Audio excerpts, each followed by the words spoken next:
Hello, Junior Cycle Camp. Jake speaking. Hi, I'm calling for some information about the cycle camp. I'm thinking of sending my son. Great. Well, it's held every weekday morning over the summer vacation, and we focus on basic cycling skills and safety. We have 8 levels for children from 3 years upwards. How old's your son? Charlie? He's 7. He can ride a bike, but he needs a little more training before he's safe to go on the road. He'd probably be best in level 5. They start off practicing on the site here, and we aim to get them riding on the road. But first, they're taken to ride in the park, away from the traffic. Right. And can you tell me a bit about the instructors? Well, all our staff wear different colored shirts. So we have 3 supervisors, and they have red shirts. They support the instructors, and they also stand in for me if I'm not around. Then the instructors themselves are in blue shirts, and one of these is responsible for each class. Okay. In order to be accepted, all our instructors have to submit a reference from someone who's seen them work with children. Like if they've worked as a babysitter, for example. Then they have to complete our training course, including how to do lesson plans and generally care for the well-being of the kids in their class. They do a great job, I have to say. Right. And tell me a bit about the classes. What size will Charlie's class be?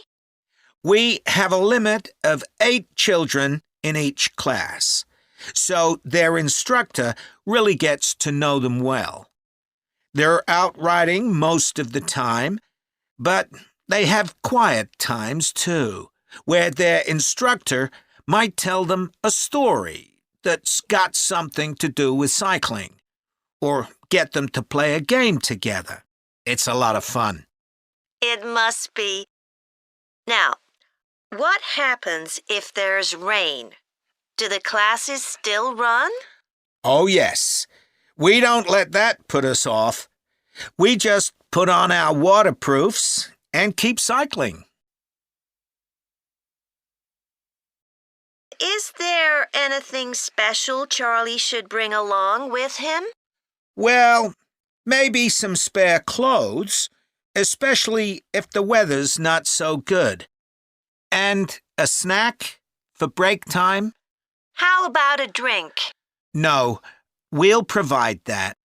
And make sure he has shoes, not sandals. Sure. And just at present, Charlie has to take medication every few hours, so I'll make sure he has that. Absolutely. Just give us details of when he has to take it, and we'll make sure he does. Thanks. Now, there are a few things you should know about day 1 of the camp. The classes normally start at 9:30 every morning, but on day 1, you should aim to get Charlie here by 9:20. The finishing time will be 12:30 as usual. We need the additional time because there are a few extra things to do. The most important is that we have a very careful check to make sure that every child's helmet fits properly. If it doesn't fit, we'll try to adjust it, or we'll find him another one. But he must wear it all the time he's on the bike. Of course.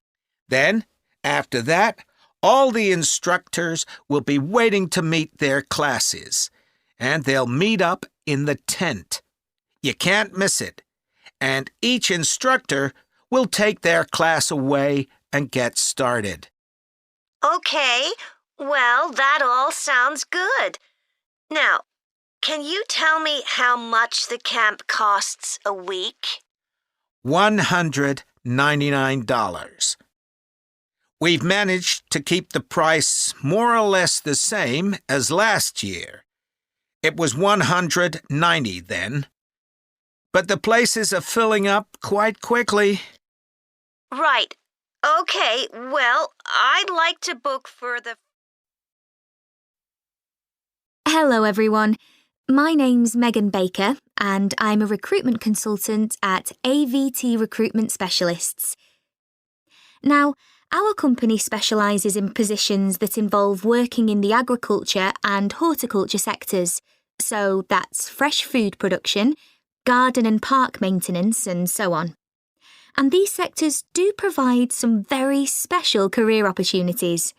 For a start, they often offer opportunities for those who don't want to be stuck with a 40-hour week, but need to juggle work with other responsibilities, such as childcare. And this is very important for many of our recruits. Some people like working in a rural setting, surrounded by plants and trees instead of buildings, although we can't guarantee that. But there are certainly health benefits, especially in jobs where you're not sitting all day looking at a screen, a big plus for many people. Salaries can sometimes be good too, although there's a lot of variety here. And you may have the opportunity in some types of jobs for travel overseas, although that obviously depends on the job, and not everyone is keen to do it. Of course, working outdoors does have its challenges. It's fine in summer, but can be extremely unpleasant when it's cold and windy. You may need to be pretty fit for some jobs, though with modern technology, that's not as important as it once was. And standards of health and safety are much higher now than they used to be, so there are fewer work-related accidents. But if you like a lively city environment surrounded by lots of people, these jobs are probably not for you. They're often in pretty remote areas. And some people worry about finding a suitable place to live, but in our experience, this usually turns out fine. Now, let me tell you about some of the exciting jobs that we have on our books right now. One is for a fresh food commercial manager. Our client here is a very large fresh food producer, supplying a range of top supermarkets. They operate in a very fast-paced environment with low profit margins. The staff there work hard, but they play hard as well. So if you've a sociable personality, this may be for you. We have an exciting post as an agronomist, advising farmers on issues such as crop nutrition, protection against pests, and the latest legislation on farming and agricultural practices. There are good opportunities for the right person to quickly make their way up the career ladder, but a deep knowledge of the agricultural sector is expected of applicants. A leading supermarket is looking for a fresh produce buyer who is available for a 12-month maternity cover contract. You need to have experience in administration, planning and buying in the fresh produce industry, and in return will receive a very competitive salary. We have also received a request for a sales manager for a chain of garden centres. You will be visiting centres in the region to ensure their high levels of customer service are maintained. This post is only suitable for someone who is prepared to live in the region. There is also a vacancy for a tree technician to carry out tree cutting, forestry and conservation work. Candidates must have a clean driving licence and have training in safety procedures. A year's experience would be preferred, but the company might be prepared to consider someone who has just completed an appropriate training course. Finally, we have a position for a farm worker. This will involve a wide range of farm duties, including crop sowing and harvesting, machine maintenance, and animal care. Perks of the job include the possibility of renting a small cottage on the estate and the chance to earn a competitive salary. A driving licence and tractor driving experience are essential. OK, Rosie, shall we try to get some ideas together for our presentation on diet and obesity? Sure. I can talk about the experiment I did to see if people can tell the difference between real sugar and artificial sweeteners. Where you gave people drinks with either sugar or artificial sweeteners, and they had to say which they thought it was? Yeah, it took me ages to decide exactly how I'd organise it, especially how I could make sure that people didn't know which drink I was giving them. It was hard to keep track of it all, especially as I had so many people doing it. I had to make sure I kept a proper record of what each person had had. So, could most people tell the difference? Yeah, I hadn't thought that they would be able to, but most people could. Then there's that experiment I did, measuring the fat content of nuts, to see if the nutritional information given on the packet was accurate. The one where you ground up the nuts and mixed them with a chemical to absorb the fat? Yes. My results were a bit problematic. The fat content for that type of nut seemed much lower than it said on the package. But I reckon the package information was right.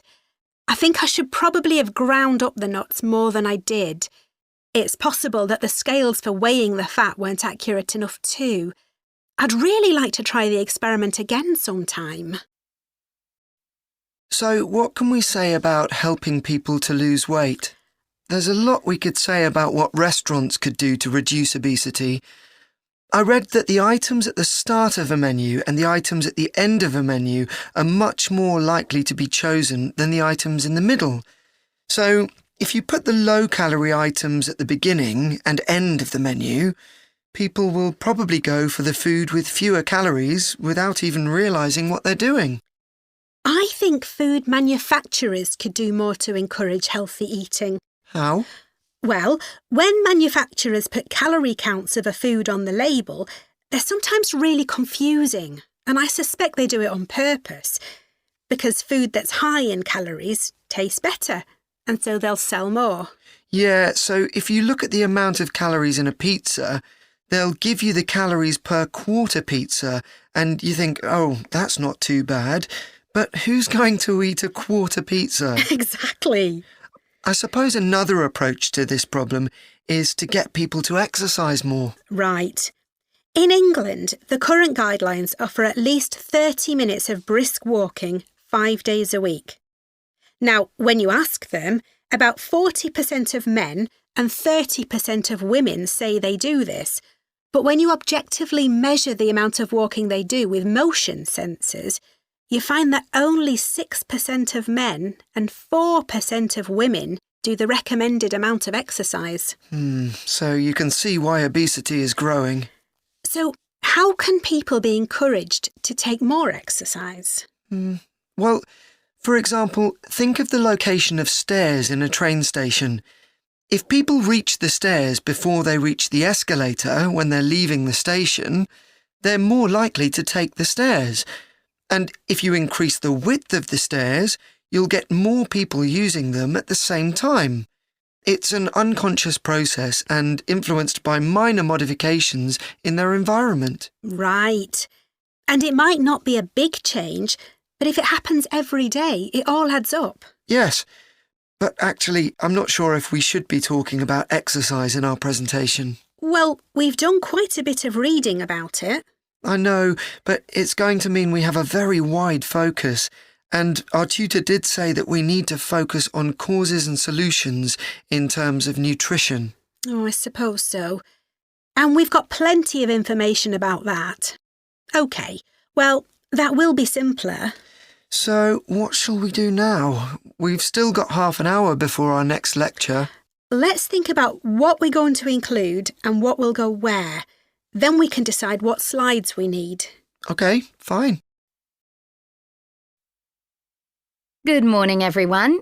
So today we're going to look at an important creative activity, and that's hand knitting. Ancient knitted garments have been found in many different countries, showing that knitting is a global activity with a long history. When someone says the word knitting, we might well picture an elderly person, a grandmother perhaps, sitting by the fire, knitting garments for themselves or other members of the family. It's a homely image, but one that may lead you to feel that knitting is an activity of the past. And indeed, during the previous decade, it was one of the skills that was predicted to vanish from everyday life. For although humans have sewn and knitted their own clothing for a very long time, many of these craft-based skills went into decline when industrial machines took over, mainly because they were no longer passed down from one generation to another. However, that's all changing, and interest in knitting classes, in many countries, is actually rising, as more and more people are seeking formal instruction in the skill. With that trend, we're also seeing an increase in the sales figures for knitting equipment. So, why do people want to be taught to knit at a time when a machine can readily do the job for them? The answer is that knitting, as a handicraft, has numerous benefits for those doing it. Let's consider what some of these might be. While many people knitted garments in the past because they couldn't afford to buy clothes, it's still true today that knitting can be helpful if you're experiencing economic hardship. If you have several children who all need warm winter clothes, knitting may save you a lot of money. And the results of knitting your own clothes can be very rewarding, even though the skills you need to get going are really quite basic, and the financial outlay is minimal. But the more significant benefits in today's world are to do with well-being. In a world where it's estimated that we spend up to 9 hours a day online, doing something with our hands that is craft-based makes us feel good. It releases us from the stress of a technological, fast-paced life.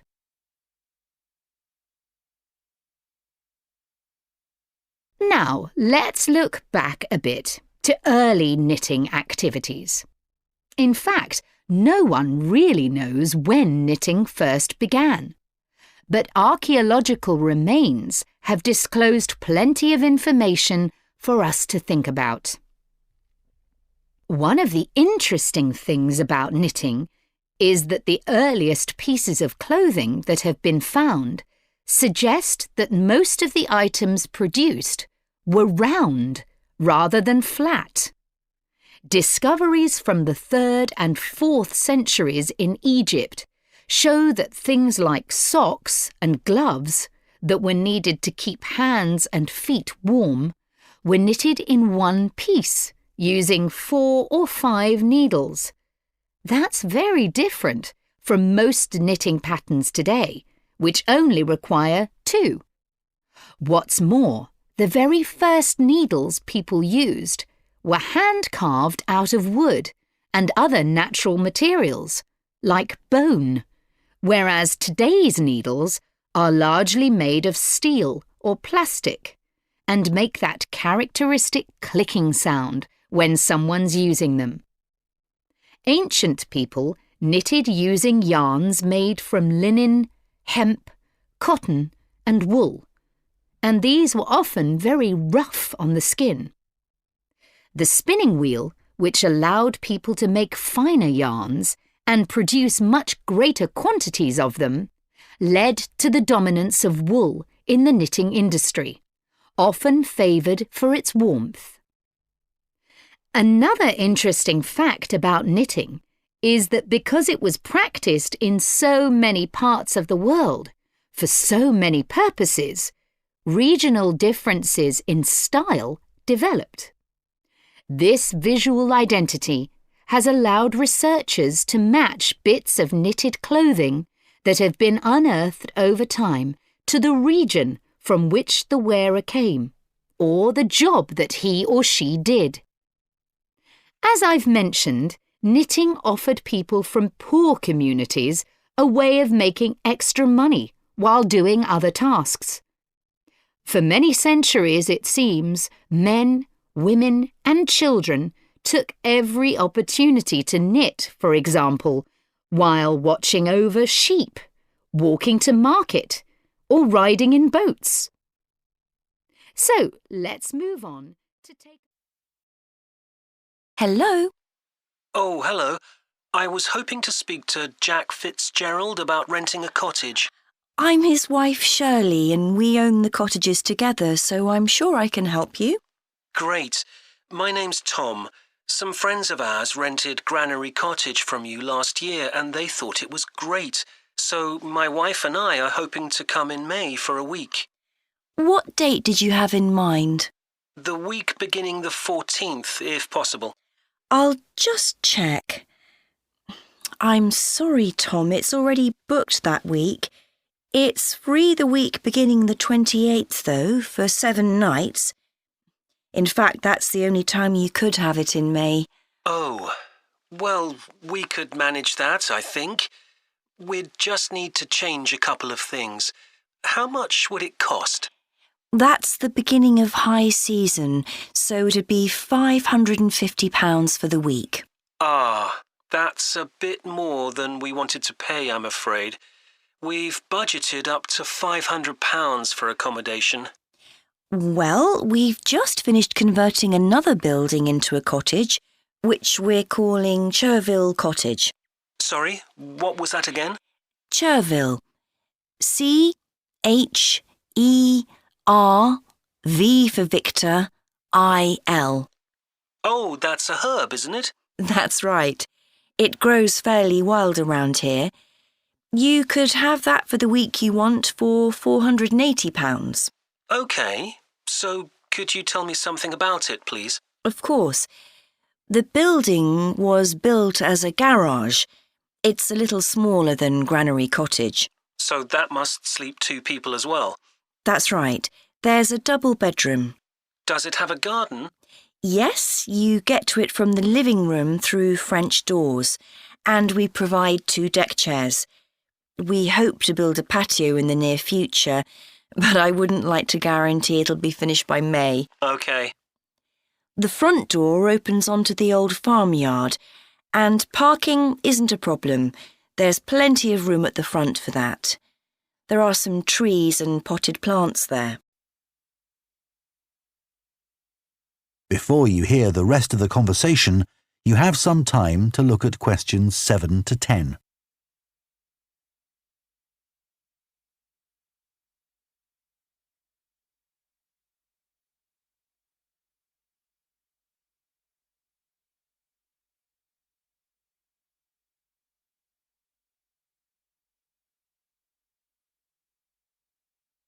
Now listen and answer questions 7 to 10. What about facilities in the cottage? It has standard things like a cooker and fridge, I presume. In the kitchen area, there's a fridge freezer, and we've just put in an electric cooker. Is there a washing machine? Yes. There's also a TV in the living room, which plays DVDs too. The bathroom is too small for a bath, so there's a shower instead.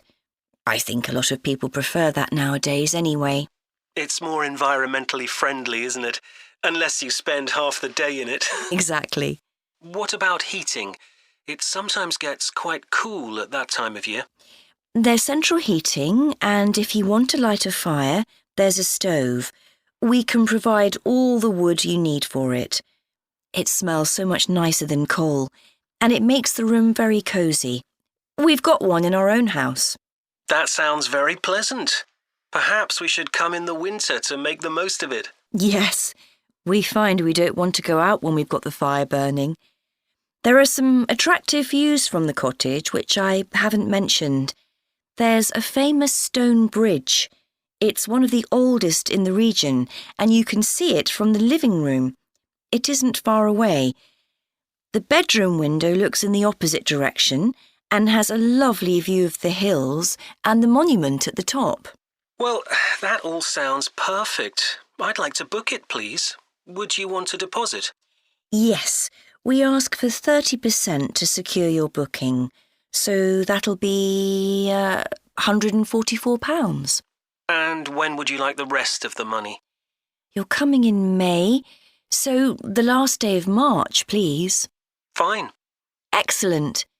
Could I just take your details so that I can... That is the end of part 1. You now have half a minute to check your answers to part 1.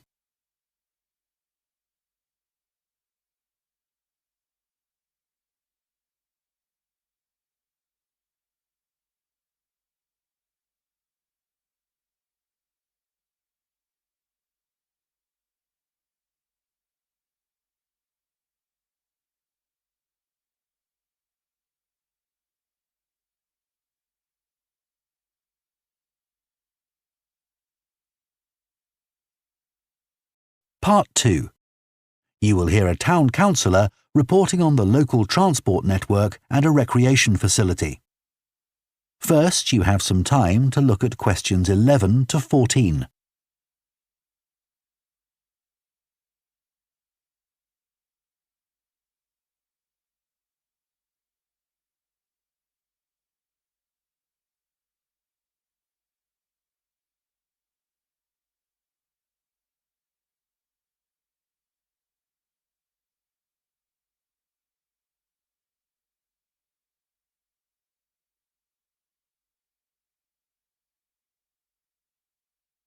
Now listen carefully and answer questions 11 to 14. Right, next on the agenda we have traffic and highways. Councillor Thornton. Thank you. Well, we now have the results of the survey carried out last month about traffic and road transport in the town. People were generally satisfied with the state of the roads.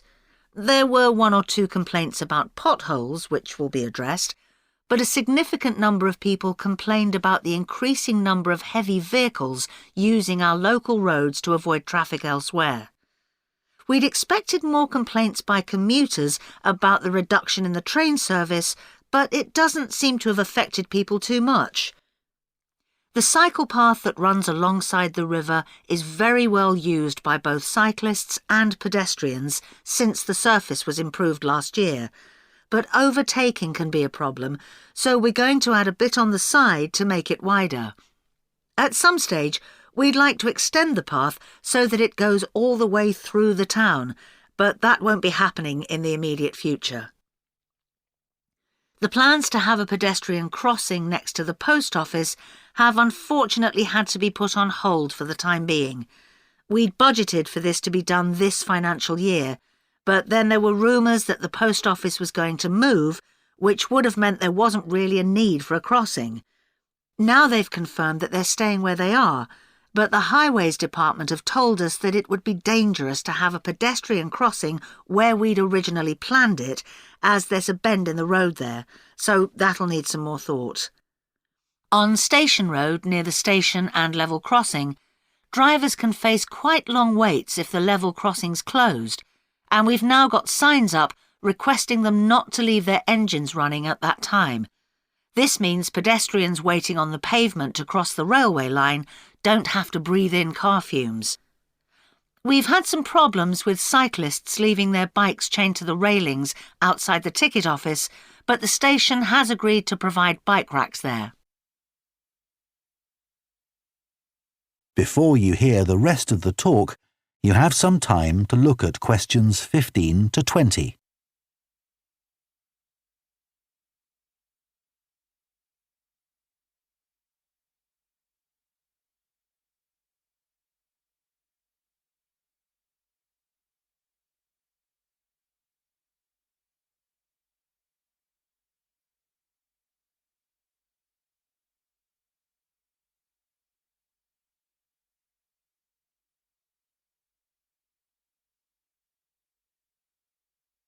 Now listen and answer questions 15 to 20. So next on the agenda is proposals for improvements to the recreation ground. Councillor Thornton again. Well, since we managed to extend the recreation ground, we've spent some time talking to local people about how it could be made a more attractive and useful space. If you have a look at the map up on the screen, you can see the river up in the north and the community hall near the entrance from the road. At present, cars can park between the community hall and that line of trees to the east, but this is quite dangerous for pedestrians, so we're suggesting a new car park on the opposite side of the community hall, right next to it. We also have a new location for the cricket pitch. As we've now purchased additional space to the east of the recreation ground, beyond the trees, we plan to move it away from its current location, which is rather near the road, into this new area beyond the line of trees. This means there's less danger of stray balls hitting cars or pedestrians. We've got plans for a children's playground, which will be accessible by a footpath from the community hall and will be alongside the river. We'd originally thought of having it close to the road, but we think this will be a more attractive location. The skateboard ramp is very popular with both younger and older children. We had considered moving this up towards the river, but in the end we decided to have it in the southeast corner near the road. The pavilion is very well used at present by both football players and cricketers. It will stay where it is now, to the left of the line of trees and near to the river, handy for both the football and cricket pitches. And finally, we'll be getting a new notice board for local information, and that will be directly on people's right as they go from the road into the recreation ground. That is the end of part 2. You now have half a minute to check your answers to part 2.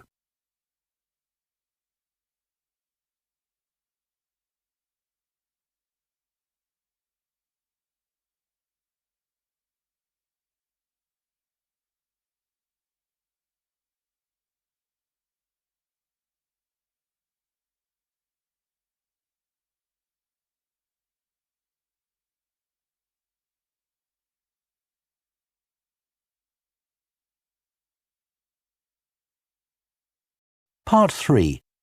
You will hear 2 urban planning students discussing bike-sharing schemes in different cities. First, you have some time to look at questions 21 to 24.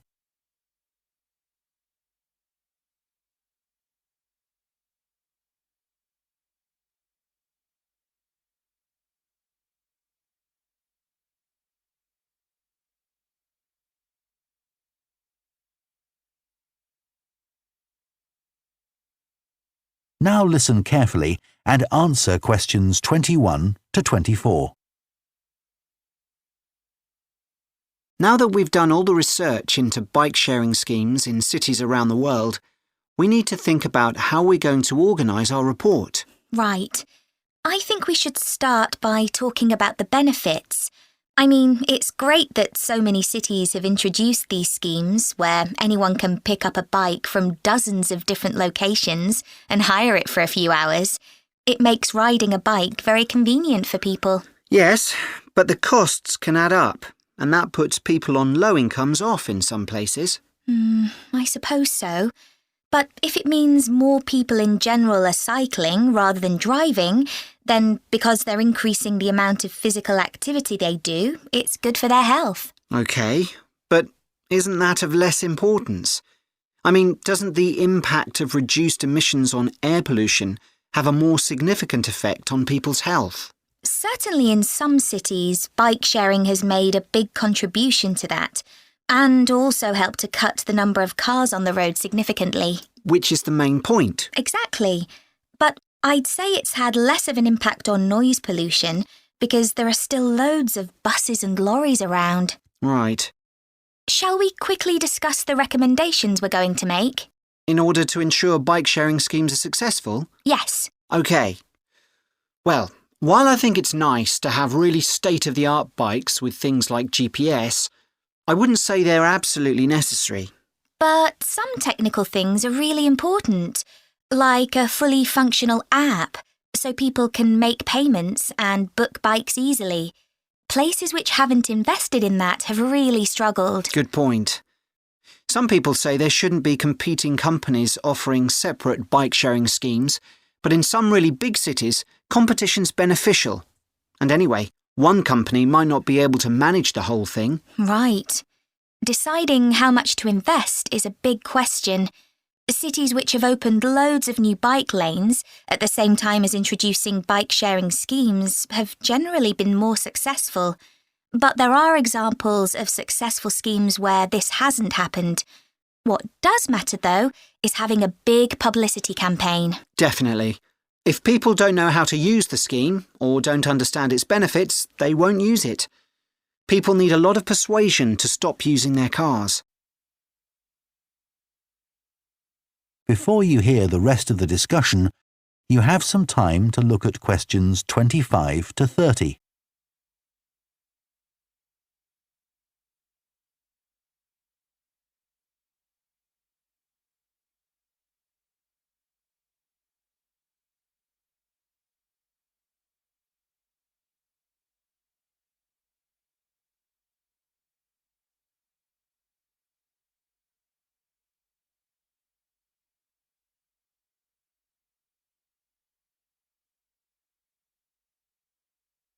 Now listen and answer questions 25 to 30.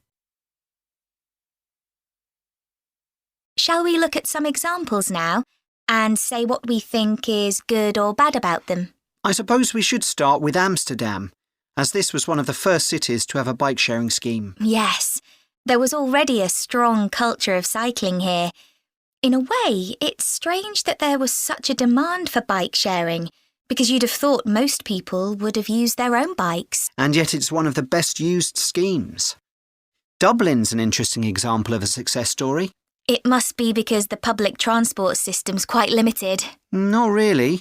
There's no underground, but there are trams and a good bus network. I'd say price has a lot to do with it. It's one of the cheapest schemes in Europe to join. But the buses are really slow. Anyway, the weather certainly can't be a factor. No, definitely not. The London scheme's been quite successful. Yes, it's been a really good thing for the city. The bikes are popular and the whole system is well maintained, but it isn't expanding quickly enough. Basically, not enough's been spent on increasing the number of cycle lanes. Hopefully that'll change. Yes. Now, what about outside Europe? Well, bike-sharing schemes have taken off in places like Buenos Aires. They built a huge network of cycle lanes to support the introduction of the scheme there, didn't they? It attracted huge numbers of cyclists where previously there were hardly any. An example of good planning. Absolutely. New York is a good example of how not to introduce a scheme. When they launched it, it was more than 10 times the price of most other schemes. More than it costs to take a taxi. Crazy. I think the organisers lacked vision and ambition there. I think so too. Sydney would be a good example to use. I would have expected it to have grown pretty quickly here. Yes. I can't quite work out why it hasn't been an instant success like some of the others. It's a shame, really. I know. OK, so now we've thought about all those... That is the end of part 3. You now have half a minute to check your answers to part 3.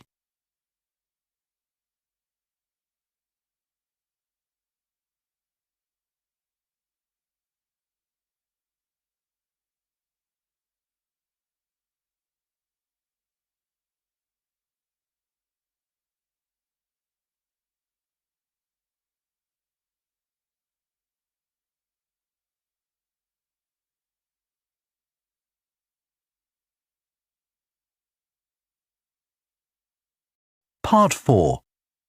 You will hear part of an environmental science lecture about a large bird called the dodo, which is now extinct. First, you have some time to look at questions 31 to 40.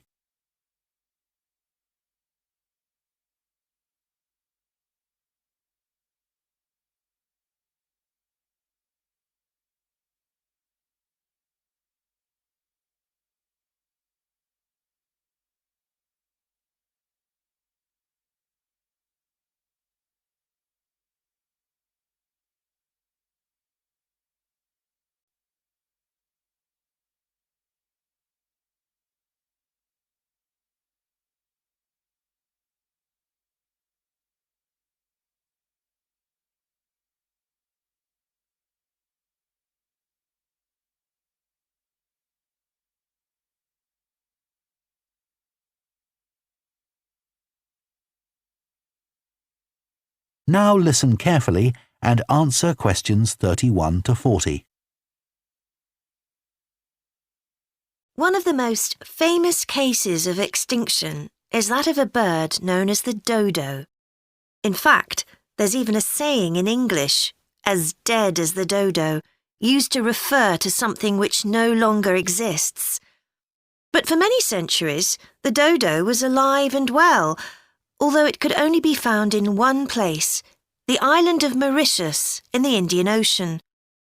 It was a very large bird, about 1 metre tall, and over the centuries it had lost the ability to fly, but it survived happily under the trees that covered the island. Then, in the year 1507, the first Portuguese ships stopped at the island. The sailors were carrying spices back to Europe and found the island a convenient stopping place where they could stock up with food and water for the rest of the voyage, but they didn't settle on Mauritius. However, in 1638, the Dutch arrived and set up a colony there. These first human inhabitants of the island found the dodo birds a convenient source of meat, although not everyone liked the taste. It's hard to get an accurate description of what the dodo actually looked like. We do have some written records from sailors and a few pictures, but we don't know how reliable these are. The best-known picture is a Dutch painting in which the bird appears to be extremely fat, but this may not be accurate. An Indian painting done at the same time shows a much thinner bird. Although attempts were made to preserve the bodies of some of the birds, no complete specimen survives. In the early 17th century, 4 dried parts of a bird were known to exist. Of these, 3 have disappeared, so only one example of soft tissue from the dodo survives, a dodo head. Bones have also been found, but there's only one complete skeleton in existence. This single dodo skeleton has recently been the subject of scientific research, which suggests that many of the earlier beliefs about dodos may have been incorrect. For example, early accounts of the birds mention how slow and clumsy it was, but scientists now believe the bird's strong knee joints would have made it capable of movement which was not slow, but actually quite fast. In fact, one 17th century sailor wrote that he found the birds hard to catch. It's true that the dodo's small wings wouldn't have allowed it to leave the ground, but the scientists suggest that these were probably employed for balance while going over uneven ground. Another group of scientists carried out analysis of the dodo's skull. They found that the reports of the lack of intelligence of the dodo were not borne out by their research, which suggested the bird's brain was not small, but average in size. In fact, in relation to its body size, it was similar to that of the pigeon, which is known to be a highly intelligent bird. The researchers also found that the structure of the bird's skull suggested that one sense which was particularly well developed was that of smell. So the dodo may also have been particularly good at locating ripe fruit and other food in the island's thick vegetation.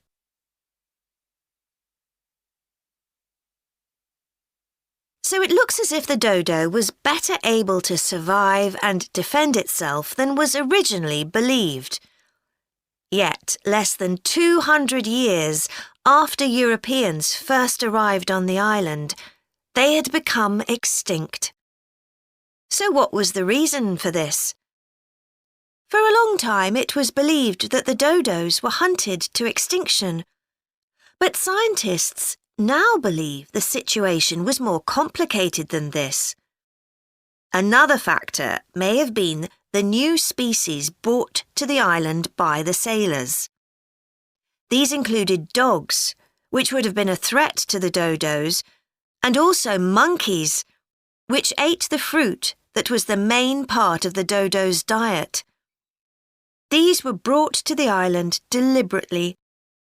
But the ships also brought another type of creature, rats, which came to land from the ships and rapidly overran the island. These upset the ecology of the island, not just the dodos, but other species too. However, they were a particular danger to the dodos because they consumed their eggs. And since each dodo only laid one at a time, this probably had a devastating effect on populations.